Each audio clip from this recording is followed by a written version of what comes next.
Hey everybody, welcome back to our Airwave YGK Musicians in Residence special episode recorded here at CFRC 101.9 FM, supported by the City of Kingston and the Kingston Arts Council. Today we are here with Deandra Henry, the 7th artist to join us in the Airwave YGK Musicians in Residence program, a project offering opportunities for young and emerging musicians and bands to use CFRC's recording studios to develop, rehearse, and produce new original songs. Finally, they are given the opportunity to have a live-to-air performance on the CFRC airwaves. Without further ado, here is Deandra Henry. All right, hello, Deandra. Thank you for joining me today. Thank you for having me. No worries, no worries. Why don't you start by telling us about yourself and your work as an artist? Yeah, I'd love to. So myself, I'm a Jamaican singer-songwriter. I grew up in Jamaica and I moved to Canada when I was 12. And so now most of my life I've been living here in Canada, but Jamaica, I would say, is like a huge part of like the inspiration behind me wanting to make music. It's something that I was surrounded by in my childhood. My parents were always playing music.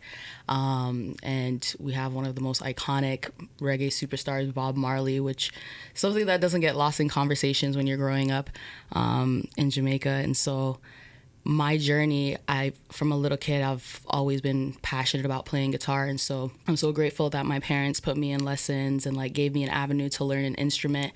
And that's honestly like one of the main things that I use to kind of just like express myself and convey my creativity and like has been shaping who I am as an artist today. And so, yeah, my music now is very deep, it's very introspective, it's very reflective, and it kind of just like shares the journeys of what I'm going through in life at any given time. Yeah, I mean, you describe your songs as journal confessions. Yeah. How do you decide which emotions or stories become songs? That's a good question. I don't know. I feel like it's really just whatever's prevalent at the time in my life. I don't necessarily feel like I'm the one that's necessarily deciding in any given moment what it is that I'm going to choose to express. It really is what I'm experiencing it, and it has no other way of coming out than through song. You know what I mean? Mm-hmm. And so it's not like whenever I pick up my guitar and I'm, strumming a little progression or like thinking about whatever it is that I'm experiencing. It's not I need to write about this to convey this specific thing, to have this kind of message. It's more as like, what am I searching for within myself? What am I processing or grappling? What are the feelings and the thoughts and emotions at that time? And it's just me finding that inner peace and space and dialogue with myself, and then just kind of like pouring that out into the art form. You know what I mean? So it's not necessarily something that I'm like picking and choosing in the moment. I'm kind of just being open and honest and raw with myself. Yeah, and that's what I love about music too. It's just that freedom of expression. Like, it becomes a technical ability in the beginning, but you kind of stray away from that technical ability when you have it. You know what I mean? An example of that would literally be like, I play the piano. I have no clue. I couldn't tell you what chords I'm playing or anything. I just know what sounds good. Yeah. And that's it. That is exactly how I feel about guitar as well. Yeah. I did grade 1 classical guitar when I was back home in Jamaica. But when I moved to Canada, lessons weren't a thing anymore because my parents were really just focused on like trying to get us like situated in Canada. And so like after that, I still had love for the guitar, but I had to figure it out now on my own without that, guided facilitation from an instructor or a teacher. So it's just now me and my guitar, like what sounds good? How can I like, still make something up and still vibe with whatever I'm doing? So I stray a lot away from the technical aspects of music and more so just for the vibe and the feeling. Yeah, because once you know what chords go well together, you can create pretty much whatever you want and whatever feeling. Yeah. So what got you started in music exactly? I honestly don't know. I felt like something buried within me from like the inception of my life, I guess, from as young as I can remember. Like, I've just been so like excited about music and excited about like playing instruments and just like, I don't know. I feel like it was just something that was birthed within me. And like, I think my parents saw that. That's why they were just like, yeah, we want to put you in lessons and stuff like that.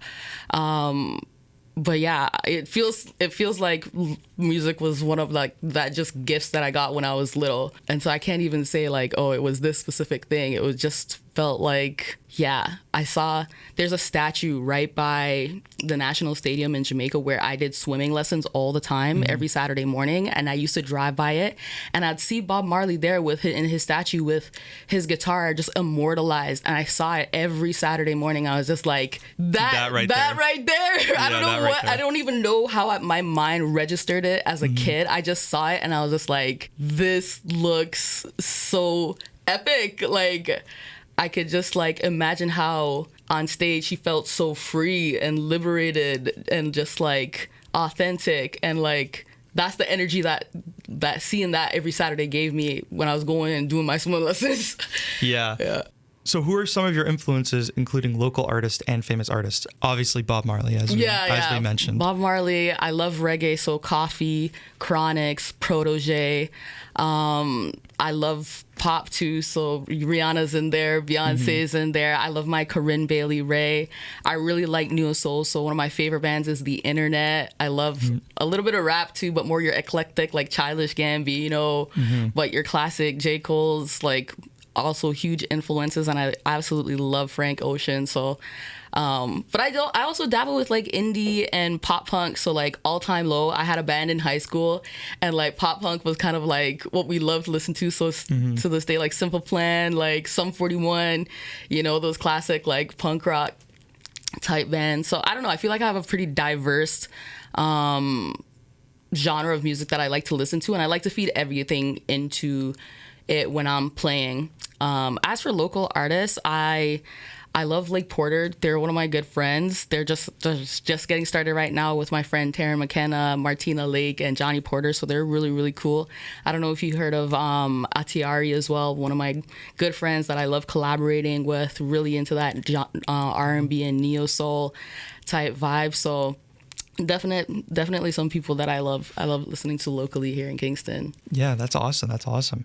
When you're writing your songs too, do you find that there's like a specific genre that you go into it thinking about, or is it like as you're developing the song you're like, oh, this kind of sounds like this genre and I'm going to lean more towards that? I think I most generally go in with like an R&B type vibe. Like I'm always gonna go for your like major sevenths and your minors and those really jazzy bluesy chords. But then I don't mind like making them sound a little bit poppy with the melodies that I choose to come up with and the lyrical content that I'm establishing. You know what I mean? But I definitely like have more of an R&B approach whenever I'm constructing a song. Interesting. Why don't you tell us about some of the work you do to put into a performance or recording? Yeah. For me, that just looks like listening to the music a lot and reflecting a lot. When I'm thinking about a performance, I like to rest a lot. Like, it's important for me to like be so in tune with my emotions and my feelings and kind of like balancing myself. And so getting really grounded in like visualizations. So I'm thinking about like, okay, I'm kind of mapping out a set list in my head. Like, this is how I want this to feel. This is how I want myself to feel in that moment, and the emotion that I'm trying to convey and express to whoever is listening. I want them to really see that through. So if I'm kind of coming up with it, and I also, same thing like when I was talking about like what do I choose to write about when I'm writing, it's kind of like that with a performance. I'm gonna come up with a set that kind of feels authentic to whatever I'm experiencing at that moment. So if I'm in like a more reflective, meditative state where I'm pondering like the meaning of life, I tend to choose songs that are a little like, in that realm, so that I'm like not only expressing playing the song, but also expressing how I'm feeling in that moment and like trying to connect with whoever it is that I'm playing for at that time. Yeah, and I think that's very important to translate your studio recorded versions of that emotion into a live setting, because a lot of people, their first impression of you will be in a live setting. Definitely. So it's important to have that cohesiveness, between the studio recording and the live performance. Yeah. Speaking of recorded stuff, your upcoming EP, All for Nothing, has a strong narrative arc. How did you approach the sequencing of the tracks to tell a cohesive story? That's a really good question. Because the songs that I kind of compiled together for this EP kind of came to me in chunks. Like, it didn't necessarily come in the chronological way that I have it here. the first song, Headlock, I wrote years ago, and like everything else kind of came after, and like out of nowhere. And it's based on a real experience that I had. Like, I am really trying to tell like a narrative of one of the heartbreaks that I was experiencing in my life at the time. And so the EP is actually based on a song that I wrote about that situation, which comes in a later project. This EP is kind of just like the teaser for telling more insight into like the story and the feelings and the emotions and how I grew and what I learned from being in that situation. So yeah, like I said, Headlock came first. It wasn't even about me. It was actually about a friend. Oh, wow. And then I say this all the time. It's like I'll look at my friend's life and they'll tell me about their stuff, and then like I start to live it in this weird way. Like whatever they've experienced, I kind of like, because I'm getting so in tune with the situation and what they're going through, I almost start like the self-fulfilling prophecy, and I'm experiencing it. So I firsthand now knowledge about what they were dealing with. So that's kind of like Headlock. It's about like betrayal, like loss of trust in a relationship, like angsty stuff, like really emotional. And then the story takes a place where it's just like kind of delving deeper into like, what is the meaning of love? Like, how do I kind of rally back and find space to love again? But I'm still in the moment where this still doesn't make any sense. You know what I mean? Yeah. So you really want to get there. You really want to get to the, what does this all mean? But like for right now, it just feels like it's all for nothing. I feel like this is like, I'm assuming this is the first song on the EP, right? Will this be? What, Headlock? Headlock. Yes, that's the first song on the EP. Yeah, I think that's a good decision because this sounds like it could set up the entire album. Because like there's so much emotion packed into that one song that I don't think you can cover in just one song. Oh, for sure. You know, like it's definitely an EP right there. Yeah. Who would you say your favorite person to collaborate is with and why? Oh, that's an easy question to answer. My favorite person to collaborate with right now is my partner, my husband. He's also an artist himself. He goes by Mano. Yeah. So he's super supportive of like all the stuff that I do solo, and he also has his own solo stuff. But like when we get into the studio together, it's magical. Like we'll have our own like little projects and songs that we'll co-create, and it's always a good vibe. And one of my bigger inspirations currently when it comes to music, like he's working on his stuff, and that's what I was listening to on the way here. Oh, so, yeah? Yeah, definitely. During the creation of your EP, how has your relationship with the technical side of music evolved? So when I mean technical, I'm meaning like, do you record your own stuff? Or if you are going to a studio to record stuff, like what have you learned from that? It's a mixture. I feel like I've learned a lot technically on the production side when I did my first EP that's currently on Spotify. It's called Crushed. That's when I feel like I had the opportunity to really learn what goes behind the scenes of like actually making music worthy enough to be on the platforms. You know what I mean? And it was daunting, I won't lie. Like I had a friend at my church at the time, and he had put out music, and I already had like a whole bunch of music in my pocket, and I was just like, oh, I want to be able to do that. And he kind of showed me like what I could do to get there, and then I started to just like connect with lots of people that could help me, and then it was just a matter of also me learning how to do it myself. I met another friend of mine, and I was really keen to work with him, and he was just like, yo, D, like you gotta get a little setup of your own. Like I don't want to take your money racking up studio time, so if you learn some of this for yourself, we can be more collaborative. Like you record yourself and we can figure out the mix and the master and all of that stuff and like work through it together, you know what I mean? And really bring that collaborative energy to make good music. And so me just taking that initiative and creating some more autonomy so I can have some of those technical skills. I can make a demo, for instance, by myself in my studio and like not feel tied up or like, you know, super restrained and trying to get work started. And then just connecting with like other musicians and producers where I'm like lacking some of those other expertise to really bring my songs to the next level. So that's kind of what I do. I'll like flesh out a demo. I play several other instruments too. So I'll just like map out like the composition, what I want the drums, the bass, the electric, all of those other little pieces to sound like, and then collaborate with like another producer and be like, yo, here's my rough vision. Here's here's my rough idea, like here's kind of, we just talk about it, and then like send me back something a little bit more polished, and we'll just like continue the refinement process like that. And so that's kind of like how I've like grown and refined some more of the technical aspects of my music creation. You mentioned being a worship leader at Renew Church. Yeah. Am I saying it right? Yep. How has that shaped your approach to emotional expression and connection through music? Oh, worship is everything, man. And I feel like, so I was a worship leader at Renew, but my worship leading started from before that. My parents were both youth pastors of a church when I was growing up, when we had just moved to Canada. And so what that meant, like leadership opportunities for their daughter that plays music, right? Like there's always like a space in the church for like just leading music and like leading the congregation in worship and stuff like that. And so I felt like that was just one of the most perfect and safest of places for me to kind of like really dig into like the emotional aspect of singing, because the foundation of who I am as a person is my faith. You know what I mean?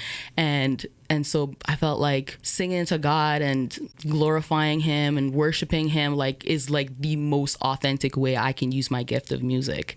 And so everything else that comes out of that just feels like a gift to me, to be honest. Like I feel so blessed and like grateful to have this gift, you know what I mean? Because like I think about just being able to wake up and like play my guitar and like sing for people and sing for myself and like work through whatever it is that I'm working through, just writing down my thoughts and playing my guitar. And I feel like it's not something that I take for granted. You know what I mean?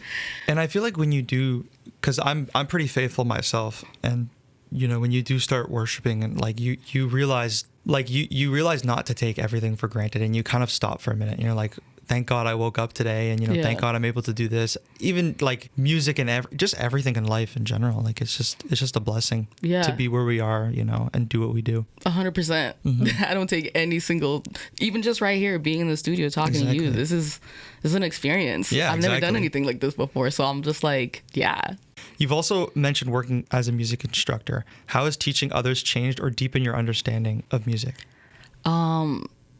It's changed it a lot, actually. I feel like I love being able to get people excited about music. And so being a music instructor has looked different ways. Like I've like, just by meeting me and knowing that I play guitar, like parents will come up to me if like we're friends or whatever and be like, yo, my kid's really interested in playing guitar. Like, would you be interested? And so I've done like those one-on-one lessons and like been able to like just have relationship with someone else that's just equally as excited to learn about music. I remember when I was 7 and I picked up my first guitar, and my uncle was the one that was coming to my house once a week to help me develop that discipline of practice. And like being able to give that to someone else also feels like a gift, because like I know what it did for me, you know what I mean?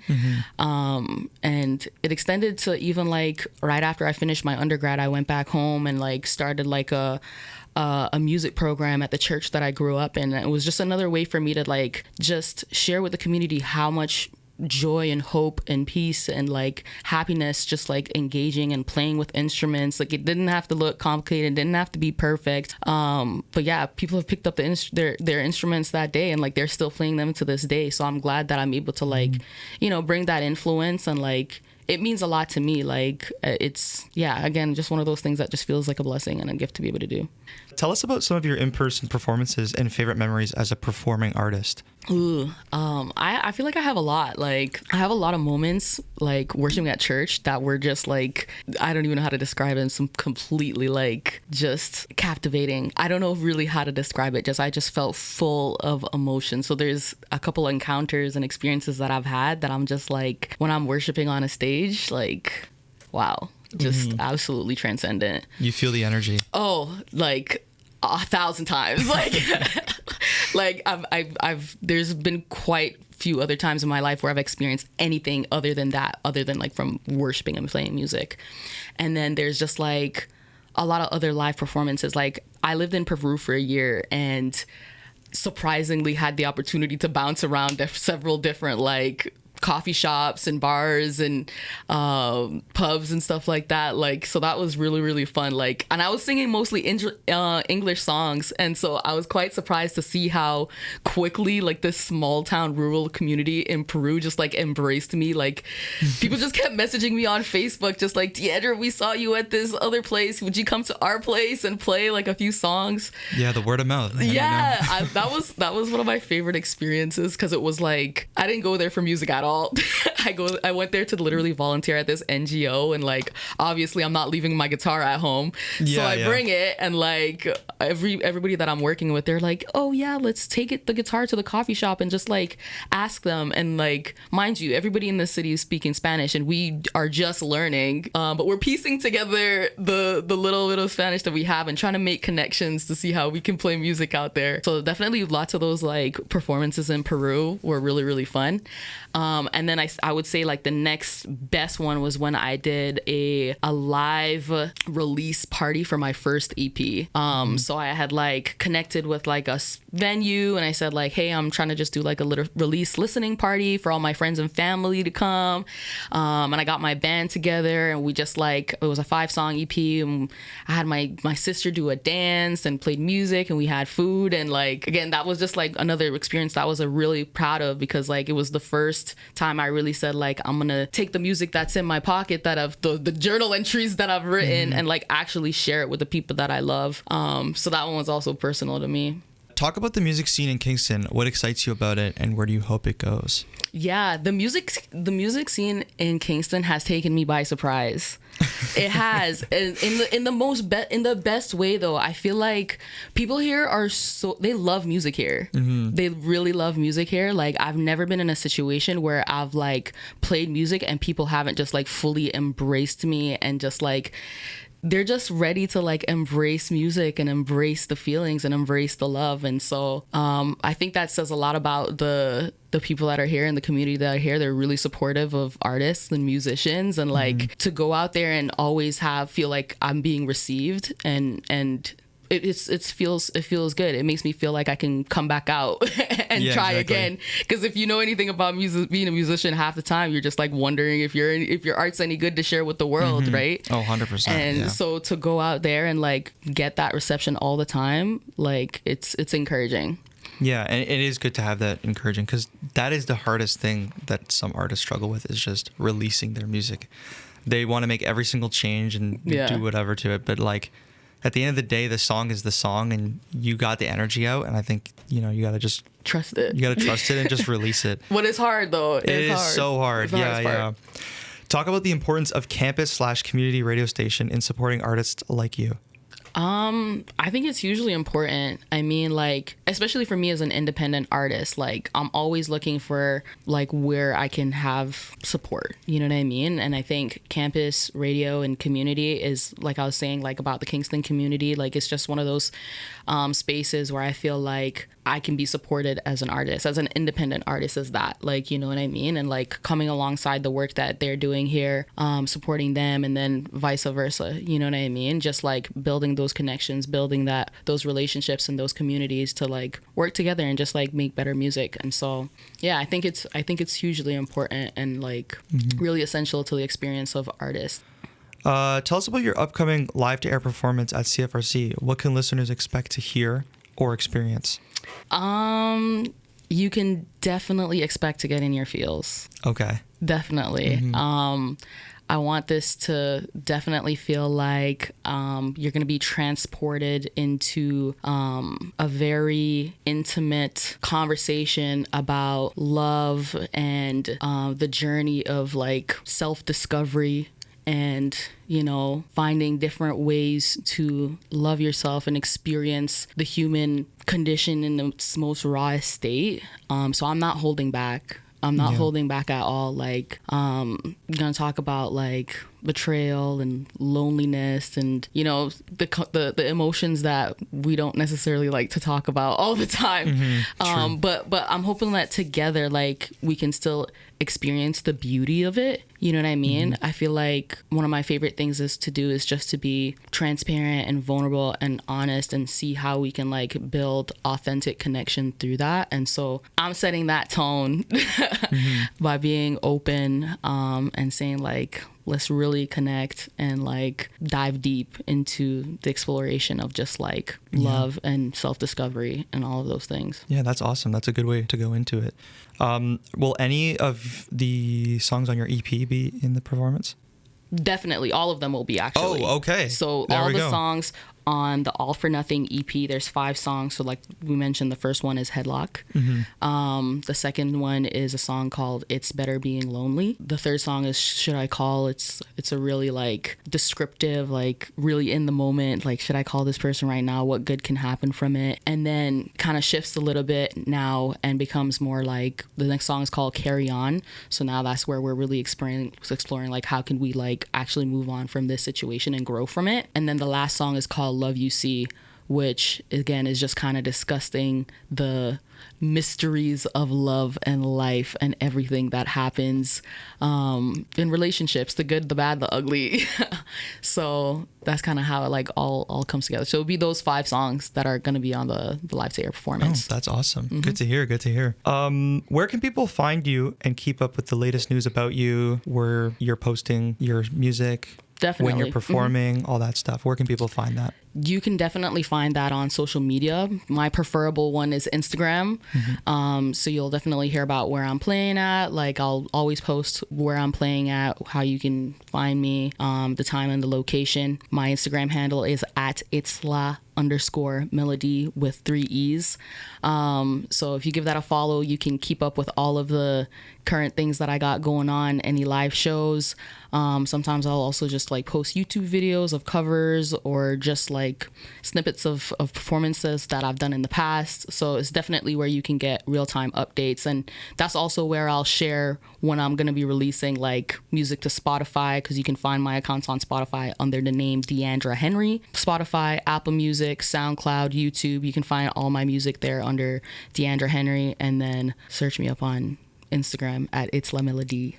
Okay, awesome. Do you have anything else to add before we just go into your live performance? I hope you enjoy it. I really, really do. I hope you feel super connected and just take a ride with me, vibe with me.